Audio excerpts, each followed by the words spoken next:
za startovní čárou.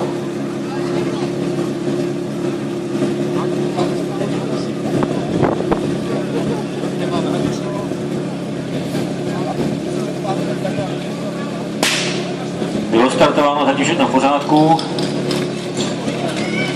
Kouš je zhruba 5:25:30. Voda ze stroje na 10. vteřině. Rozdělování na 15:50. Výstyky 19. vteřina.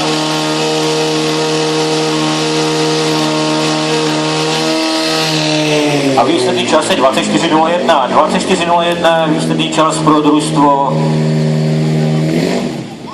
mužů sboru dobrovolných hasičů Bystré A. Jenom pro zajímavost 22:34 na levém terči, 24:01